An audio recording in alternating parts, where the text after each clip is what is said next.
nodes from my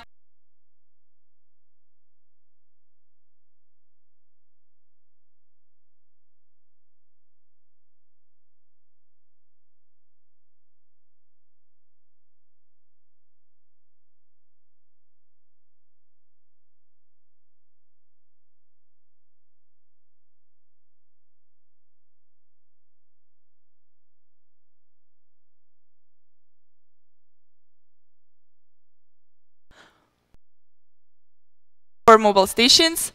They're connected to the campus network. They use wireline connection, Ethernet connection, to connect to the campus network.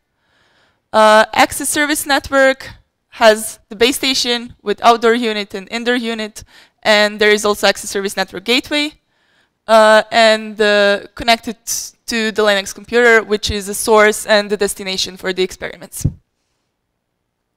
All the mobile stations have Wi-Fi interface that they use only at the beginning. Just to, in the lab, this is used only at the beginning of the lab to measure the round trip times. As for the WiMAX interfaces, two mobile stations, for two mobile stations, we put attenuators between the antenna and connectors just to emulate a bad channel. I might have forgotten to mention, all four stations have direct line of sight to the base station.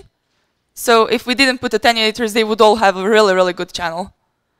The experiment data goes only through the access service network. This is important because this way we can see only how the WiMAX network affects the data, not any influences from the campus network. Control data, these are just used for starting the iPerf, obtaining information about the channel. This goes over the campus network. And the pairs of base station, in each pair, where for a pair I say a pair with a good channel and a pair with a bad channel, one station is statically sent to work with the real-time data, to be treated as a real-time machine, whereas the other one always operates as best effort. Now the details of the lab. Before the lab, we give 1 hour lecture and point the students to the literature. There is a pre-lab assignment assigned 1 week before the lab. These are just simple questions to make sure that students understand the basic Linux commands and that they know what is going on before they go to the lab. We give them very, very detailed lab instructions that are formulated in a step-by-step manner. Experiments take 3 hours. They're done in pairs. And there are 3 parts of the experiments. I'll go into more detail in the next slides. We asked them to submit a lab report, and this time we also asked them to complete a survey, just to obtain feedback from them.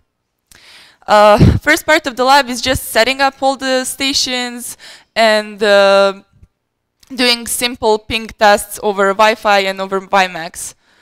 Comparing these round trip times, students are supposed to understand that WiMAX gets inherently higher round trip time because there is more control information being exchanged and all the stations can only transmit within assigned time slots. Whereas in Wi-Fi, whenever a station gets the channel, it can just send all the data through that channel. Maxine throughput measurements. For this, we use the iPerf testing tool. We perform this so remember we had 2 stations with bad channel, 2 stations with good channel. The idea was to send data over iPerf, increase the data rate until the packet loss reaches 2%, and this would be just marked as the highest throughput that can be achieved. And the questions were to relate the channel state to the throughput. So simple. For the quality of service measurements, we based this part on the ping flooding test. We used ping flood to emulate the channel under load. So we use different ping flooding tests. In different tests, students obtain different values. Based on these values, they should reach a conclusion which station works in which traffic class. What happens is that when there is one station at a time, transmitting at a time. The stations that work real time get lower round trip time. When there are more stations on the channel, in general, the real time station gets lower deviance from the average round trip time. Now, for the lab assessment, for the technical part, this was more reliable than in the past. So in the past, we had unreliable Wi-Fi connection. Also, what happened is that sometimes we needed to restart the base station. This didn't happen this time. So everything was working from that aspect. However, we had some phantom mobile stations connecting to the base station. We resolved this by blacklisting them in a way, so they were not, those stations that were not ours couldn't send really the data through the network, but the base station would still recognize them. The big issue with the lab was that there was somewhat strange behavior, because those stations, they had a really, really good channel, and that were supposed to get a really high throughput, couldn't go over 1 megabit per second. The packet loss would just be huge. So what was happening was that we would actually get better performance for the wrist channel. We tried understanding what was going on. We think that it is due to the base station scheduler, or that some parameters are not set as they should, but we just couldn't resolve this, and we would be grateful for any feedback if you have any ideas what could be causing this. Even though things weren't really working perfectly, we still got fairly good ratings from the students. So pre-lab and lab instructions were really highly rated. So 1 is like really poor, 5 is excellent, perfect, 3 is average. So pre-lab and lab instructions both got over 4. Lecture and literature, okay, they are over 3.5, not overly excited about that, but still, these weren't wireless networking students, and this was only 1 short lecture they got.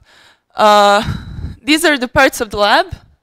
So the first part, okay, the channel impact got the worst rating, which is expected. We actually expected something much worse than this. They were able to see more or less what is happening with the quality of service part, so this was okay. And overall satisfaction was still above average. We also asked them for some comments, and as you can see, like, feelings are bitter and sweet. They were mostly complaining about results being inconsistent with what they were expecting to see. And we totally agree on this. Still, they really liked seeing how quality of service worked. They really liked the entire experience of connecting remotely. They found the lab interesting. They found this as an important area to go into, as an important topic to learn about. So, in summary, overall, we think that students do find cellular networking as an important topic, and that it is good to teach them about this. It is good to have labs.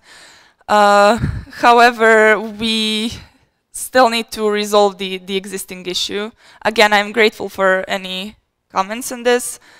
So if we do manage to resolve this, we will be running this lab again in the spring. And we would also like to implement a similar LTE lab if we do obtain equipment from GENI. If you have any questions, feel free to ask me. Yes, please.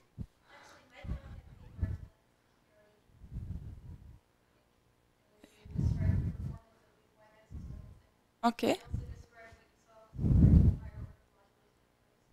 Okay. Okay.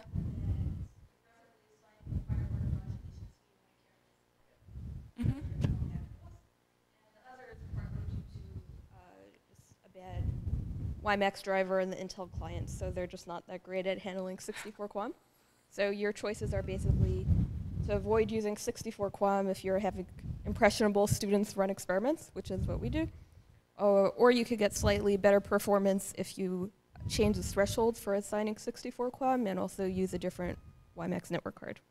Okay, thank you. So we weren't assigning modulations statically. We let the base station but you can assign adjust that threshold. We actually had a student who did that for his course project. He discovered the optimal CINR threshold for assigning modulation and coding schemes. So I can send you his report, tell you what they are. Oh, great! Thank you. Thank you. We will do that. Yes. So yeah, that's a very good point. I think one message that's also really important for the students is when you do things in wireless networks, it's extremely hard. You know, everything changes all the time, right? Don't expect anything like you put in a wire. You know, you're in the middle of Manhattan, right? So I don't know what the interference issues are. I know we have seen some of that. You know, we have done some experiments with out in rural Western Massachusetts in Brooklyn, and that makes quite a bit of a difference, right? So that's you know, something that you have to really make clear to the students. It's really, really complicated, and don't be frustrated about things being in flux. Actually, one thought I just want to bring up ahead is, you know, we should discuss at some point in time, maybe offline, what the options are of doing these things really in different locations, because we saw some significant differences between they were mobile outdoor settings, right? Yes, but still would be interesting to see what students could learn from that, you know. I don't know how difficult this would be to set up. I agree. This is a very simple setup, so we don't use any fancy settings. It's just we're more or less using what is already there. So I think this would be a good idea, because the lab is currently structured so that it can be done completely remotely. So it doesn't matter where the stations are. Yes.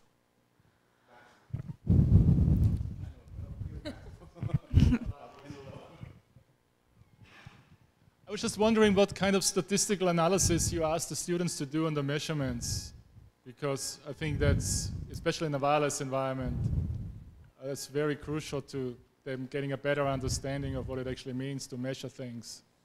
So the tests are mostly ping tests and iPerf. For ping, they just repeat these tests for several times. For ping flooding, they set like a larger packet size, and for the iPerf, they start with I think 2 megabits per second, increase in each step by 1 megabit per second until they reach 2% packet loss. And repeat this a few times just to get the consistent results, but no real statistical analysis of the result. Because if you actually just ask them to repeat it multiple times and then they report on the average, then that's really lousy result. But it also may be a good opportunity to teach them, you know, what is a statistical significant result. There was some really nice work done by one of Thanasis's students back in Europe on basically then running statistical tests over it and actually reading out the experiments which clearly didn't work out, so that you get a better understanding what experiment seemed to be actually okay and which one something else must have gone on, because the results are really not statistically significant. Yeah, so the thing is with this, even when we ran the experiments to check what was going on, they were really not existing. This part was just not working. I guess, as Freddie mentioned, that it is the threshold for the modulations that wasn't set up properly. But I think also just teaching them that sometimes you do measurements and basically you have to conclude that you don't have a result. Because I think that's also... Yeah, thank you. This would be a good idea.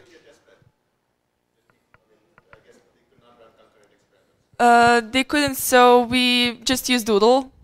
Every pair would select like one time slot. We offered about 20 time slots. Okay, thank you.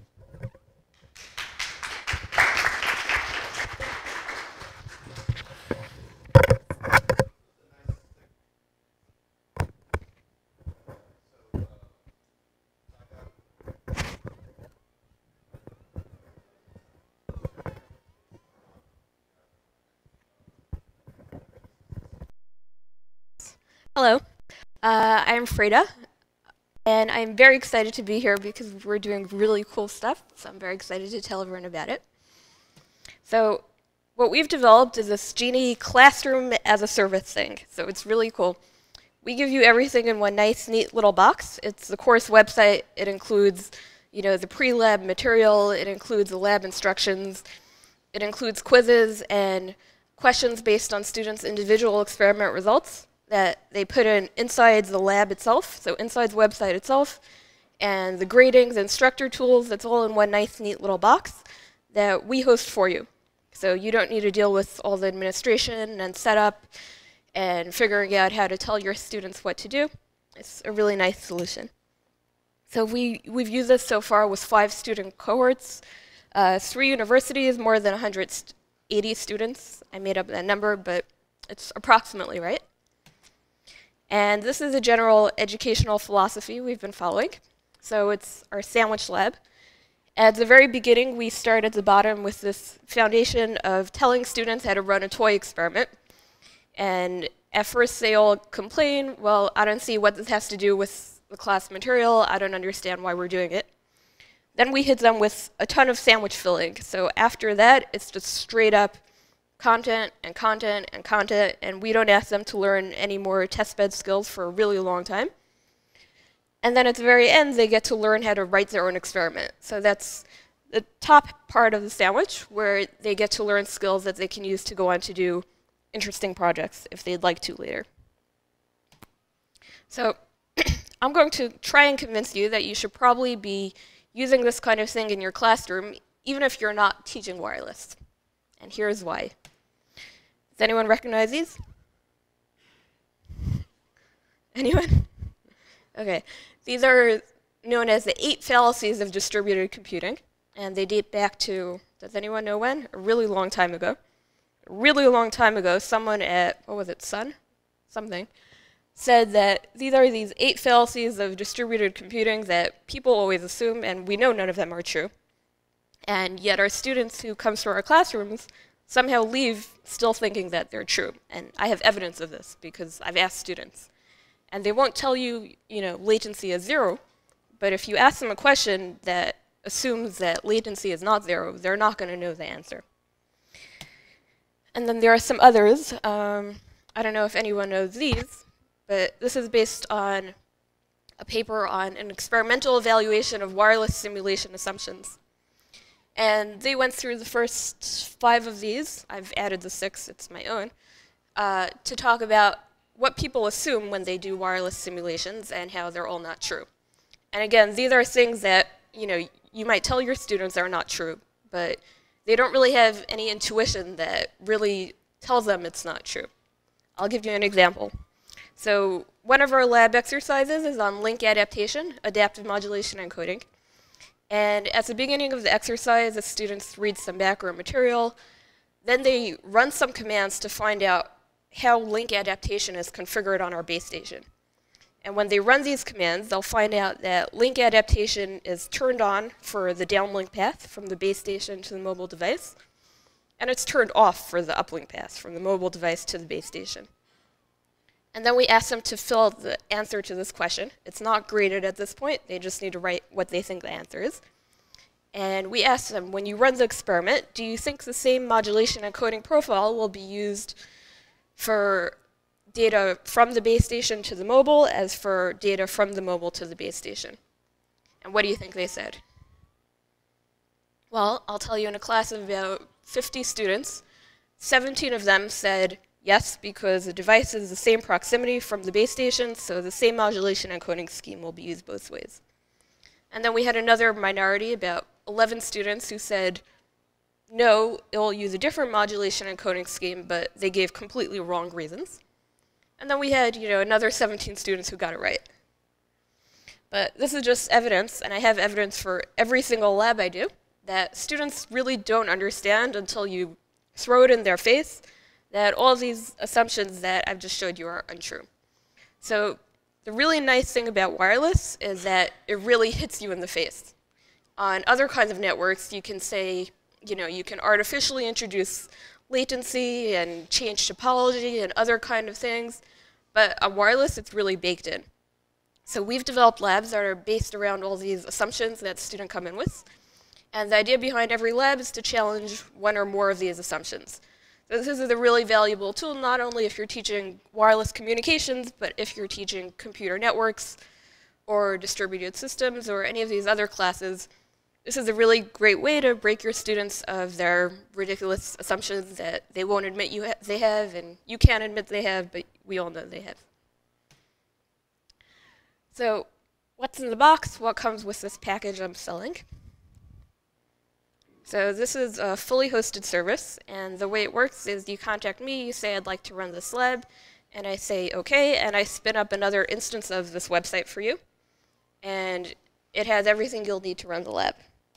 So here's the menu. These are all the lab modules that we've either developed or plan to develop this semester. So you can see the number of students who have run each one on the right. So as you can see, there's a nice little range of topics.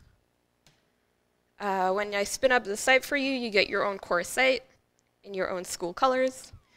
You have complete access to it with the CMS as an instructor, so you can use it to do whatever else you want, you know, write announcements and explain things to your students. We'll do the student account creation for you. So instead of having students individually create accounts, which creates a lot of administrative hassle for a lot of them, we just have the instructors send us a spreadsheet they downloaded off of Blackboard with their students' preferred usernames and some kind of student ID, and then we set up all the accounts. So this comes ready for your students to log in, ready for you as an instructor with instructor tools. It's really cool. This is something I'm very proud of. So this is our live monitoring dashboard. And the way this lab is designed to work, unlike other GENI resources, the wireless resources are time divided. So only one person can ordinarily run a wireless experiment at a time, ordinarily. So we've developed these labs very carefully with scaling in mind because it's not very efficient to have one student in a class of 50 run an experiment at a time. So most of our labs are designed so that you can run up to 10, 15 experiments at a time.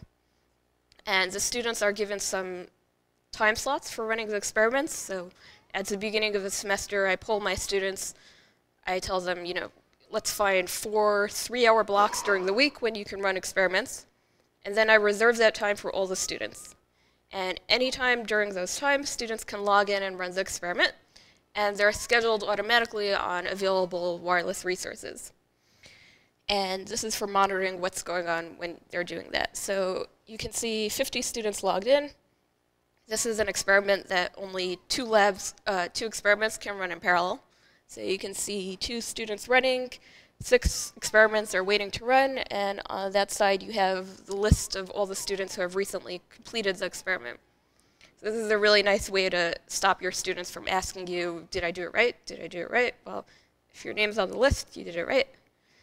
And this is baked in, so the students don't need to do anything to trigger their name appearing on that list. As long as they've done an experiment and the results were successful, then it'll show up there. And down here, we're monitoring the resource health because, as we know, wireless can be really flaky. And sometimes it becomes necessary to take something offline because the resource just isn't working properly. So we monitor resource health live. This tells us the proportion of experiments on each resource that succeeded. So the TA can monitor that during the lab sessions and take something offline, bring something up if necessary. I think now we're moving into what's in it for your students. So for one thing, as part of this whole package deal, they get instant feedback on their experiment. So after running the experiment, we ask them to tell us some basic measurements we've asked them to calculate about their experiment. And they put that in on this website. They get graded automatically. They're told what the correct answers are as soon as the lab deadline passes. So the idea is to make this all really easy for students to understand what they did right, what they did wrong. And the other thing that we got really good feedback from students is this plotting interface that we've added to the iRods web interface. So this is how students analyze their experiment results. After running their experiment, their results appear in iRods, and they can create arbitrary graphs of anything they want without any programming, without any us telling them what to do, and they just set up what they want, and they can plot it like that right in the interface. So we've heard over and over again from students that they really appreciate this, and they like not having to mess with downloading data and creating their new plots or writing scripts to plot it. It's a really good way to get them to look at their data without much hassle. The website also comes with this forum built in, so your students can ask questions and the TAs can answer it. And if necessary, students can ask questions and the testbed administrator can answer it because the TA doesn't know the answer. So we've gotten very good student feedback. I'm sure you're all wondering, how much are my students going to hate me for doing this to them? So most of the students who have filled out our anonymous post-lab survey rated the lab pretty highly. A few of them have strong feelings against, but that's really a tiny, tiny minority, which is good. Yeah, you always have that. I'm not taking it personally. And we also found that most students did not find it was very difficult, which is good because many of the students came to this without any relevant background at all. Many of them had never used Linux before. Many of them had never seen a script before, like the only programming language they had ever learned was C, because at least the students I work with are mostly EE students. So that's really good that we found that sandwich philosophy works really well. You train students at the beginning with the basic skills they need. After that, they can handle all the content, and then at the very end, when you ask them to learn skills for using testbeds, they're really motivated because at that point they've seen all the really cool things that you can do and the cool experiments you can run. And at that point in the semester, depending on the class, you can also assign projects to students, and we've had students do some really cool and very impressive projects. So I just threw in some random complimentary things that my students said about it in their feedback form. Okay. Now I'm going to move on to talking about another ongoing project of ours, which is also really cool. So until now, I've talked about how to teach students who are studying networking about networking. But I don't really think only students who are studying networking should learn about networking. I think anyone who uses the internet should learn about networking. So the second project we're working on is based on teaching anyone who uses the internet how the internet works. And this is in this massive online open class format. So it's open to anyone. Anyone can take it. There are no prerequisites. You don't have to be an EE student. You don't really have to know anything at all to begin with. And there is no programming required whatsoever. There is no logging into a console. There is no running commands. There is no looking at scripts. It's just a web interface. And hopefully we'll show you more of that at our demo session tonight. Is there any questions? Yes?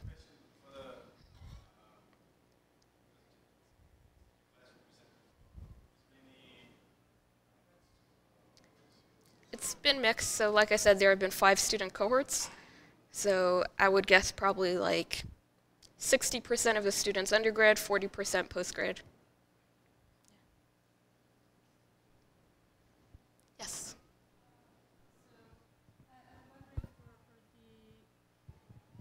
I'm wondering for the MOOC, how are you planning to run it? Are there going to be any experiments? Because you said like that about 10 or 15 experiments can be run at a time. When you have 2,000 or 3,000 students, this won't really be possible. Well, one thing I think people have learned about MOOCs is that just because 2,000 students register doesn't mean that 2,000 students are actually going to do it. So usually the engagement is closer to something like 1 or 2 or 5%. And those are also more geographically diverse. So right now I have 50 students logging in at a time and trying to run the experiment all at the same time. You know, in this case, I might expect, let's say, 100 people all together, and it'll probably be even more spread out. The other answer to that is that this MOOC is based on wired resources, not wireless, so it's a little different. You can run more in parallel. In the wireless lab, we're constrained by the capacity of the base station. And if we're doing a lab where it's necessary to really control load on the base station, then we can't do many experiments at a time. But on wired resources, that's very different. And of course, we have this whole infrastructure that we've already set up for automatically scheduling experiments on resources. So of course, we're recycling that for the other one. Okay, thanks.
Um,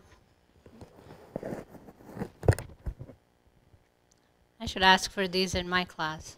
I teach a 350 student intro to programming class, and we have those clip-on mics, so when you're looking this way, they can't quite hear you.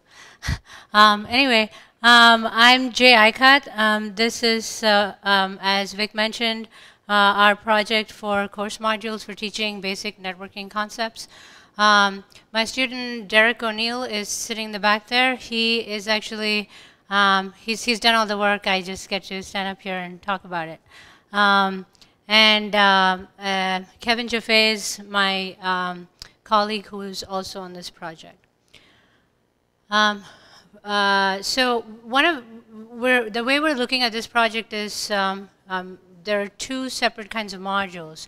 So we're looking for we're developing curriculum modules for teaching just basic networking concepts. So if you're already teaching a class that you've been, you know, like most of us, been using the standard textbooks, like we use Carosi and Ross, and using slides to present the concepts. And if your classes are getting as large as ours are, there's no chance of setting up a little lab on the side and letting students play with it. Our current undergraduate networking class has grown from like 40 a few years ago to 80 a couple years back and 120 this semester.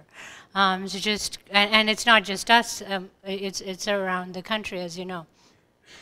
So I feel like, you know, the, being able to offer these modules for not only people who may have the resources, but especially instructors who simply cannot have the resources, have access to just hand off these these assignments and tell their students to go on GENI and use it is really good.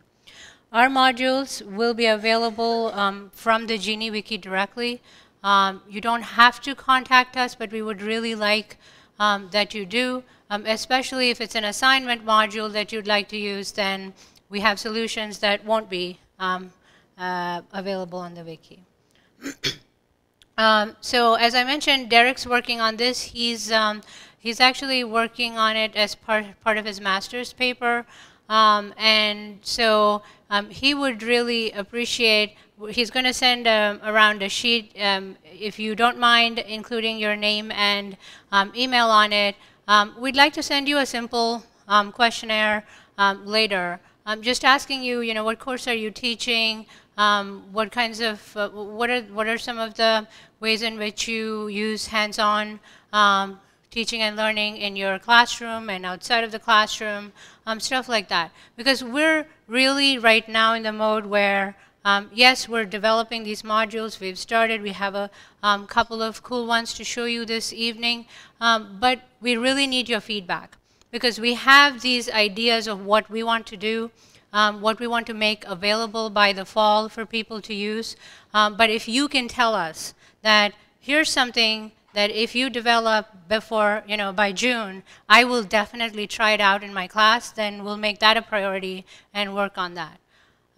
So if you don't mind including your information on that sheet, we'll send you a survey later. So we have two kinds of modules. One is in-class demo modules, where you're teaching a concept, you want to you know, actually show how that works.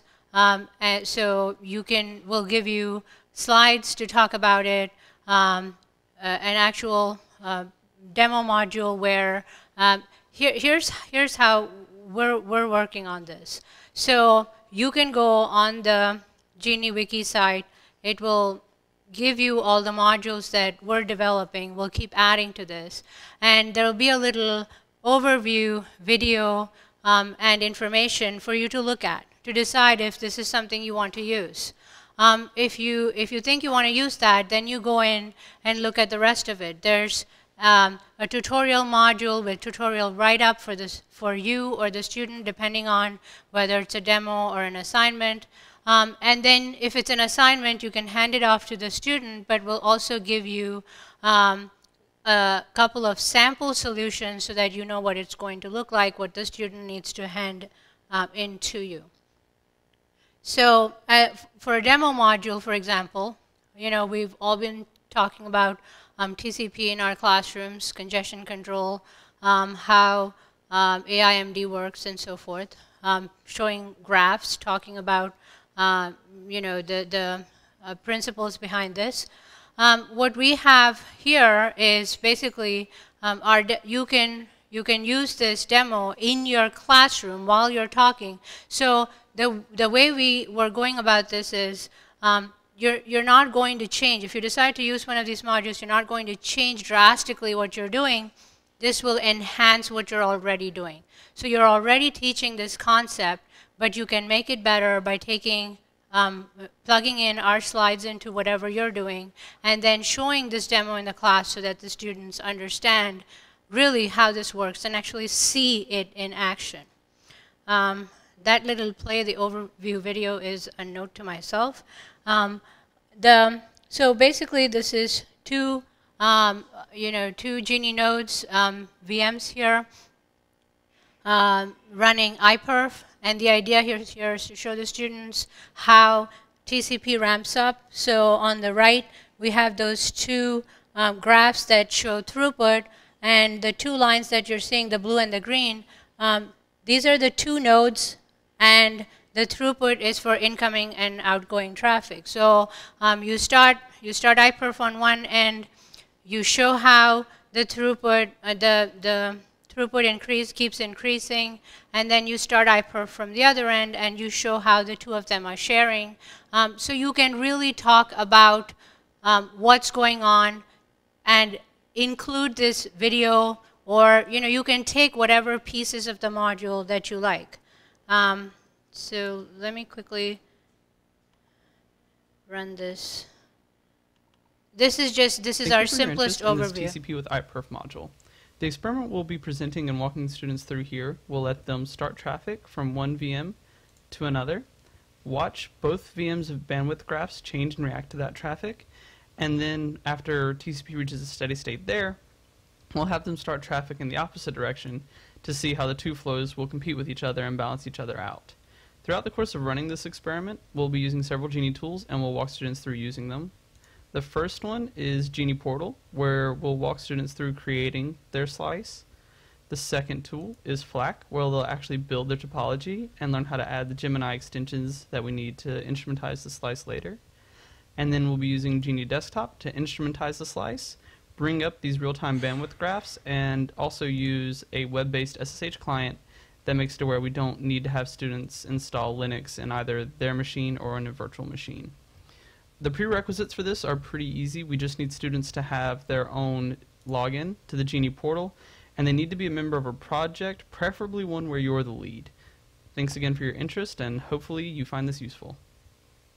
So this is just to give you an idea of what you would see if you peruse our list of available modules. So you'll have a short video like this that will help you decide whether this is the right module for you or not. The other kind of modules that we're developing are assignment modules. I know the text here is really small, but this is just to give you an idea of what the assignment's going to look like. So for example, in this case, we're asking the student to use two nodes on GENI, two VMs, where they use iPerf on the two nodes. The point of this assignment is after you've taught them about TCP, how TCP throughput is computed, what are the variables that it depends on, and you're making the point that window size and round trip time play a major role in TCP throughput. And what this assignment will help them do is actually see that. So vary TCP window size, keeping RTT constant, see what the throughput's like, vary RTT while keeping window size constant, see what the throughput's like.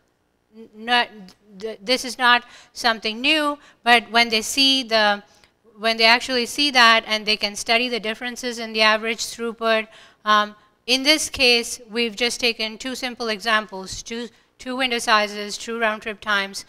You can make it as involved or as complicated as you want, but the whole point is they get to do the assignment. They will come up with graphs like this. In this case, we've taken two extremes, but what you can do is make the point of, this is what it's, this is how TCP throughput works. Now go there and run this assignment and see for yourself. So what we will give the instructor separately is plots like this so that you can have an idea of what your assignment solution is going to look like. So what's in a module?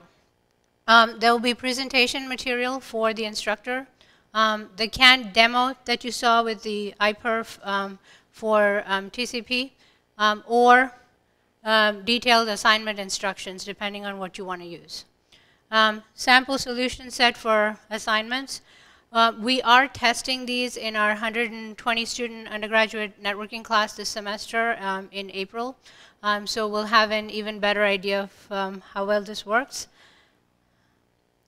And as you saw, we're using several of the GENI resources. Of course, one of the challenges of that is GENI is constantly changing. So what I like to point out is,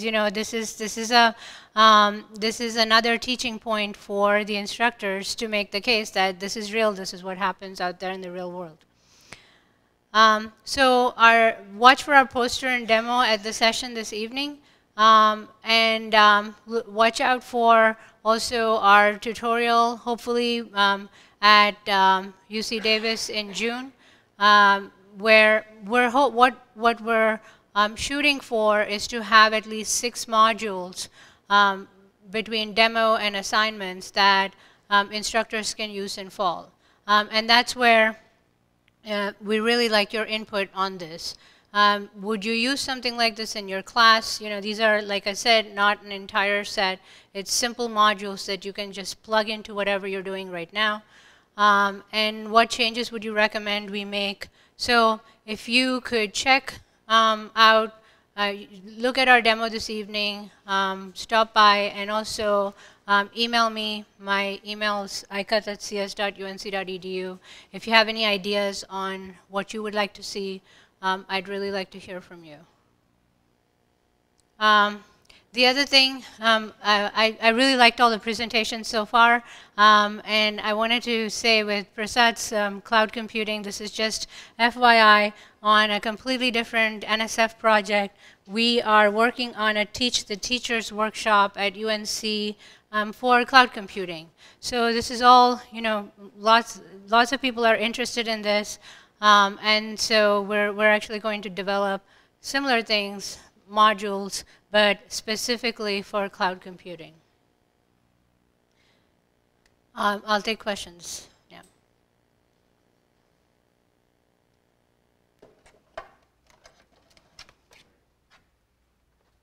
Thank you. Whoops.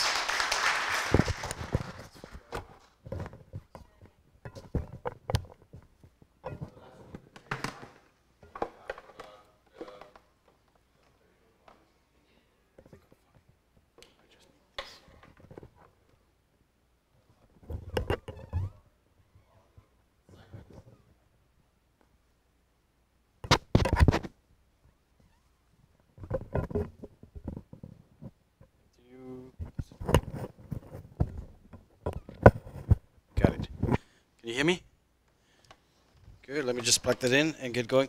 So, is Denise still presenting? No. Oh, okay. Hey Denise, good morning.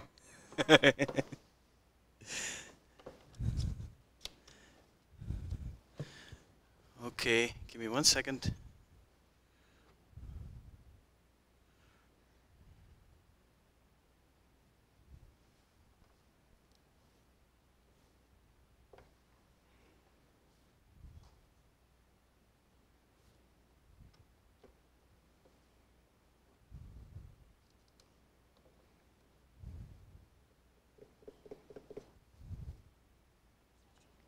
Oh, this screen just went blue, so let me see again.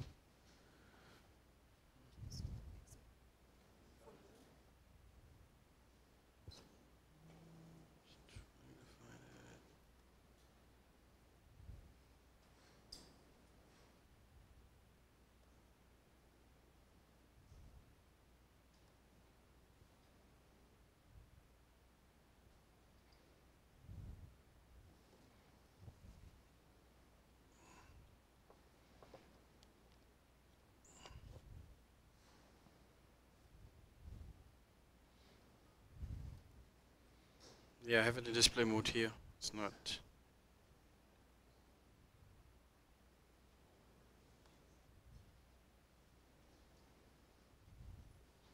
Just gotta plug in. Sure.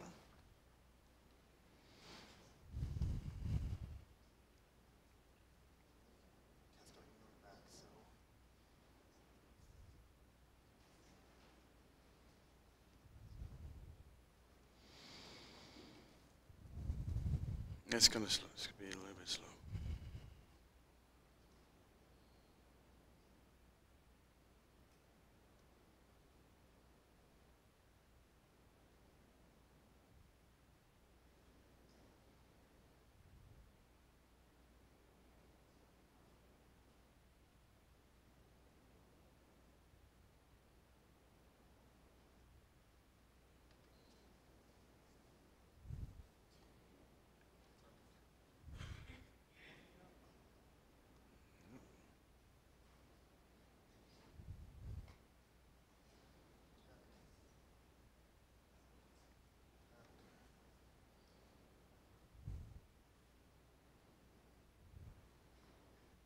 Someone had a Mac before on here? Yeah, we don't. Prasad has one, had one, right? Excuse me? Connect the power into the Mac. It's a new feature. Oh! Kidding me?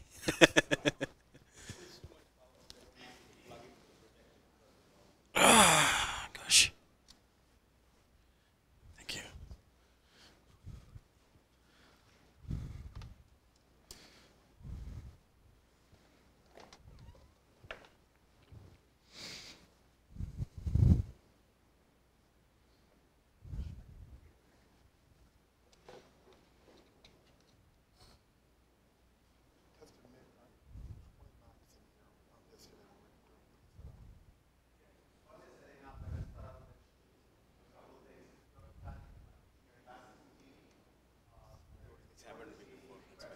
Yeah, I'm just. Let's just unmute that for a second. I don't know if there's something going on with the cable. Is this the adapter? Yeah. Do you have a different one? Someone bit the pen. Okay. Someone bit one of our pens. Oh, okay.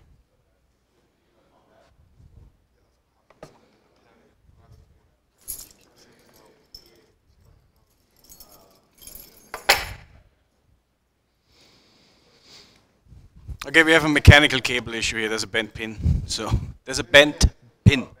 Yes. So so why don't I start talking so I don't keep you back so long? And I'll back up that with slides in a minute. So my name is Maxine. I'm running a classroom project or a GENI education project together with Jim Carosa, Max Ott, who's in the room back here, and Jeannie Albrecht from Williams College. And so, awesome. Thank you very much. And so, you know, it's basically in the same spirit of what you have seen from the other presenters. There's a little bit of a repetition from what I presented last GEC, but I just, you know, there's a bunch of new people in the room, so I just want to go over this. You know, when I'm thinking about this, some of the older people in the room might remember this book from Jörg Lieberherr and Magda Elzagi about, you know, building this computer networks lab where you had to set up several racks, spend a lot of money on equipment, and like 2 years later, it's definitely old, very old stuff. And things are banned. And so I thought, oh, cool, with GENI, you know, we have this kind of in a virtual way. We can get our slices and set up our networks for our experiments and all this. And that kind of motivated us to work on that side and to get into how can we use this for education. So, you know, not everyone needs these racks anymore. You don't have to keep them up to date. We can share that, right? We can all share that for our classrooms. And we share that already in different flavors. You've just seen how Jais is doing that, and I'll show you how we are doing this. But it could be exactly the same resources for these experiments, right? And so this was our motivation in going into the virtual networks lab and do this. And the only downside I see with that is really if you want to have the students touch hardware, right? If you want to have them learn about, you know, how you cable switches and stuff like this, but maybe that's not necessarily our mission. But that's one thing. If you go into the virtual world, they don't see that part anymore. So that's something we're missing here. I actually, Jim and I started carefully thinking about maybe the next step would be a hybrid, where you still have maybe some equipment in your lab and then connect it into the GENI world. So we for example, we're lucky and got a CCNIE grant where we're bringing in extra research network on campus, and we could hook it up through that over layer 2. So that's maybe one option to do this in the future, something we could discuss a little bit maybe later on during the day. For those who are new, this is the resources we're relying on right now, right? There's different racks that are deployed all over the country. There's WiMAX base stations, and that are at different campuses. And we could use that information. What's really important is we have the regular internet, our control network, and then we have the data plane, what's shown here is the GENI layer 2 network. And this allows us actually to kind of stitch all kind of network topologies together and set up slices the way we want them. And so that's really the good stuff, because we can also help the students with, like, here's your network topology, run this experiment on it, right? So some stuff where we don't have to run back into the rack and rewire and reconfigure and program Cisco routers and all this stuff. It's just possible to do this with the control interfaces by reserving a slice that is to your liking, I would say. And so Max has come up with a very nice tool over the years that's called LabWiki. You've all seen us talking about that before, and we want to use that because we think that's something that's really helpful for the classroom in a way that, and I'll switch over to an actual demo in a moment, where you can actually have assignments and even slots in there where the students fill out stuff, right? Where they can instrument their experiment and execute it then, and I'll show you not on this slide, but later on, how they can then observe the experiments and then report the results from the experiments back to the teacher. So that's kind of, one way we think that will help guide the students through these experiments. You see that, in all kinds of, especially my experience has, that, especially with the first couple experiments, there's a lot of hand-holding that you have to do. And the better you can guide, the better it is. The nice thing about LabWiki is actually that, Max has that constructed in a very, very modular way. So you can actually set in your own plugins, so you can develop your own plugins. It's open source. So if you have certain functionality you're missing here, you can actually expand it.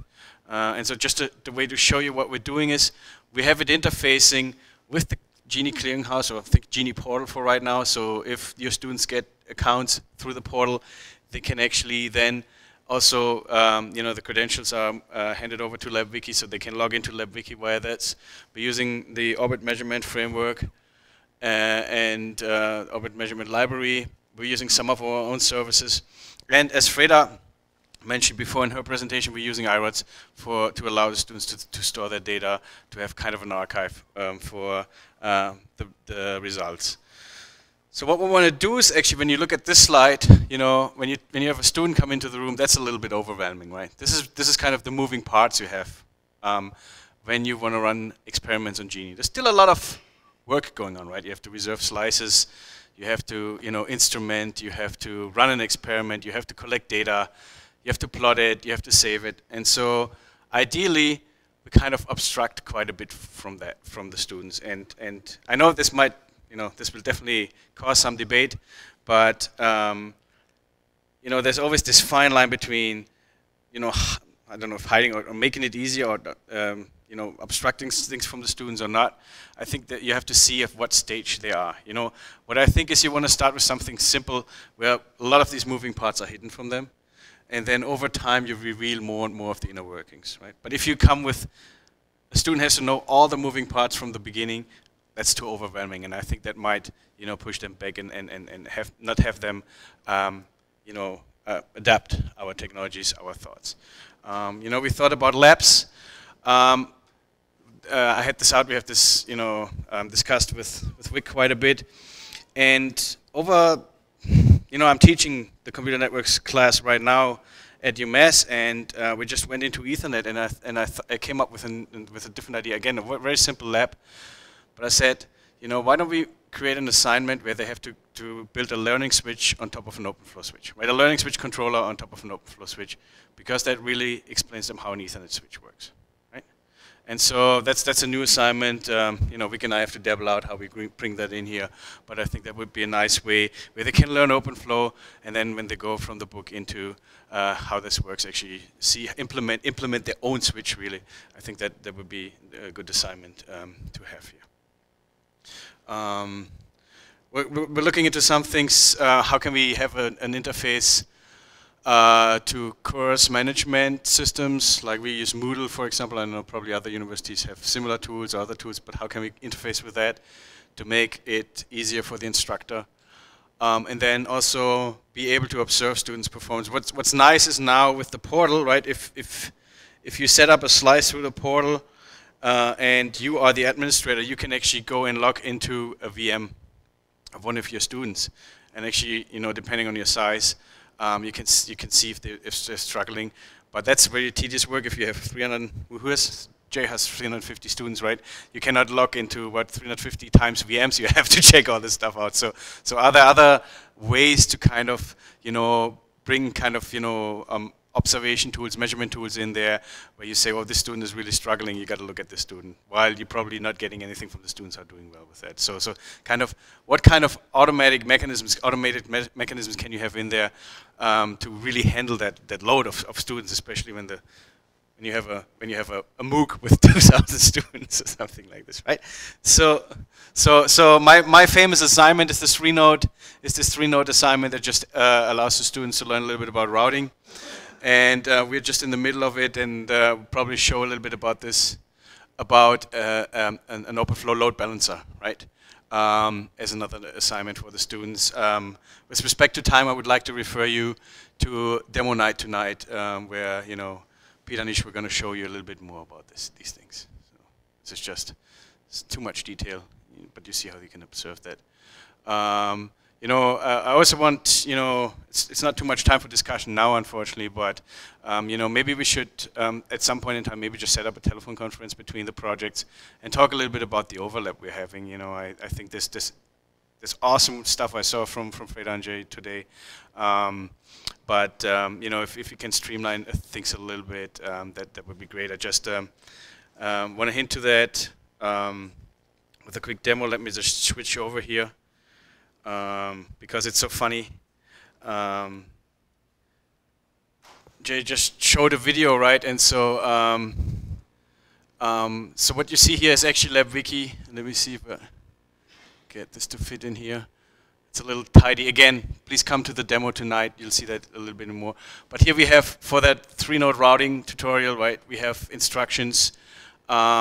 Since, you know, we're working with Jim here, we have links to Jim's and Keith's book, where you can actually look at their information, their applets, their modules they have in there to learn more about routing. And then Peter, who sits here up front, one of the students who actually took this class with me last year, created, where are the links to the videos, guys? I'm lost here. Created a bunch of videos, and then I just want to show you that, which is similar to what Jai just showed us by having, you know, is it hidden here? Whoopsie, no. This is on the demo session, yeah. One more thing I want to show you is actually what we can do with the scripts here is actually that we can actually create. So what we thought of, you know, also giving students help by creating templates for their experiment scripts. So not filling them out completely, leaving out the very important stuff where their ideas have to come in, and then actually be able to, you know, they don't have to start from scratch, but they get some help with these models. Yeah. Oh, here. Okay. So you can see that, you know, similar stuff with for me, I'm from Samhurst. For just soft, but you know, some things just when you have new students, how do you get in the portal, how do you set up your slices and all this stuff. So we're creating some videos here to help the students to get a good idea. because it's all new to them. Okay, again, come to the demo night tonight, and then you'll see more of what we're doing here. Thank you. So first time through, if you log in, you're probably going to be prompted with a user agreement window. So just make sure you agree to that, and then you'll come on through to this window. In here, a more generic need for that one is some understanding. There are a couple of APIs around, and I just want to know what kind of APIs we should support. There's like Tin Can API and others, which I'm just curious if there's actually any need for it, or if anybody cares about that. I would say Moodle because that's what we're using, but that's a very selfish answer, right? So I think that's maybe something we could, I don't know, do we have a mailing list for the people who are into...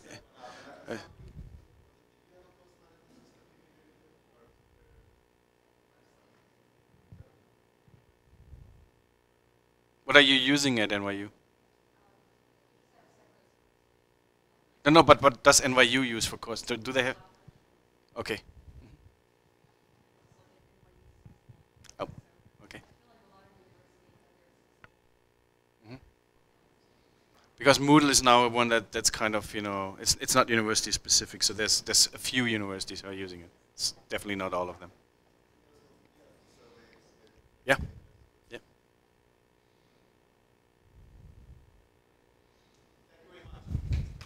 Thank you.